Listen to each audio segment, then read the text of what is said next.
So Act 2. So John is like in school. He has like 3 other friends and they're roommates and they're renting a studio in New York. So they're all like living in this tiny apartment in New York. They're all artists. They're all going to art school. So they're in New York.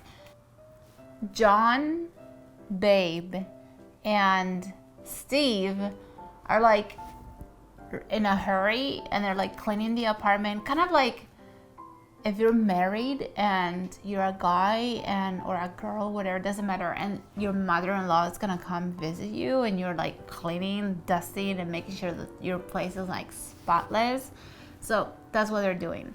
They're picking up everything, but these are college kids, right? So they're just sweeping everything under the rug. So they're just like frantically cleaning, and then Johnny's like, all right, I have to go. I have to go meet him at 7:30 at the hotel. And then he tells Babe, I'm gonna be like a half an hour, so you better be gone by the time I come, because I know that you don't want to see my dad, because my dad hates you because you're seeing my sister. Don't worry, I'm gonna be out of here before you get here. So then John leaves. So they're cleaning, and then Baby's like, he finds like a pair of pants laying around, and he goes like, ew, whose pants are these? And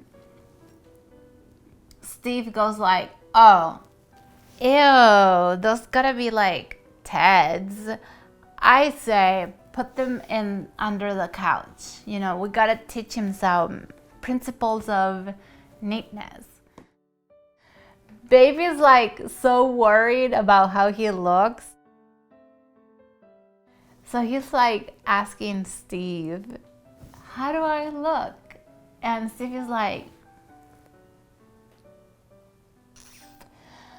I think you ought to change your pants.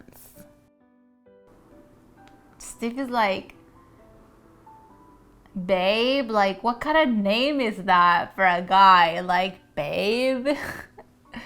Babe Carter? Like couldn't you have like another nickname? And then Babe is like, well, there was like Nick Carter and Nick Carter. Like who's Nick Carter? Like from the Backstreet Boys? Like that Nick Carter? Like oh my god, it's like the Backstreet Boys, like so way back. It's making me feel sad. But I don't get like the whole Nick Carter. I don't get it, other than like the Backstreet Boys. But this is in the 1800s. They were not even alive. So I don't know what they're talking about. Nick Carter, Babe Carter. Anyway. Okay, so John and his dad show up to the place. Baby's gone. So they come in. Hey, y'all. So good to meet you, Mr. Brown. I'll be right back. I was just on my way to go talk to Mr. Crackman. You guys, you know, this is home. Don't worry about it. So Mr. Brown is like, these are the people that you live with? This is what you want to do? This is the type of life you want to have? Mr. Brown is like,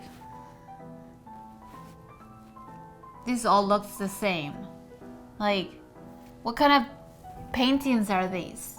Like, naked woman? Is that what you have over here? Like, you have naked women coming, naked women coming over here? Like, is that the life you want to have? Can you believe your sister Bessie? Like, she's like seeing this guy, Babe, that good for nothing Babe, your friend, And I was talking to her last night and I was like, no, you are not gonna see Babe.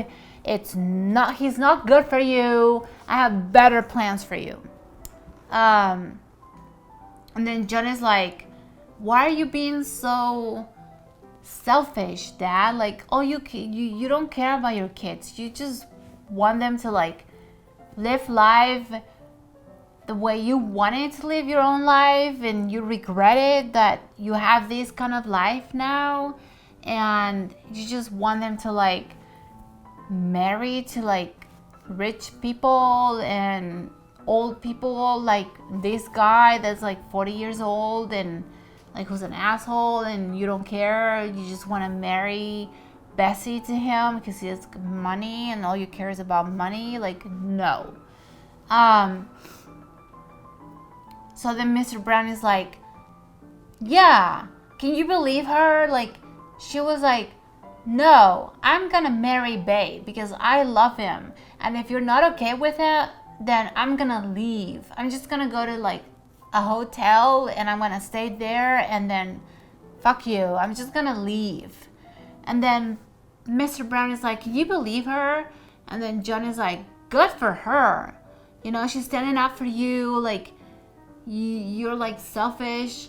And then Mr. Brown is like, well, I don't want to see my kids throw their life away and like make mistakes. Like, I just want them to have a good life. And then she's so young and she doesn't know about anything. Like, I just want her to follow my directions.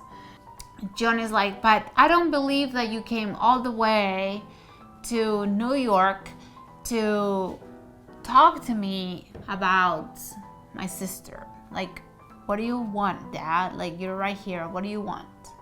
You're right. I didn't come here to talk to you about your sister. I came here to talk to you because it's been like a year now and you're not selling any of your paintings. And like I told you before, I was gonna give you a year to make money out of your art, and it's been a year, and I think you need to go back home and be a lawyer. So John is like, what are you talking about, Dad? You're like hateful son of a bitch. Like, you don't want me to live my own life. I don't care about money. Like, I just want to be an artist. Doesn't John's father cut him off? He does. He's like, I'm not giving you any more money. This is it. Like, that's it. You want to be an artist, then you're going to live the life of an artist. Like, no more money for you. And then he leaves.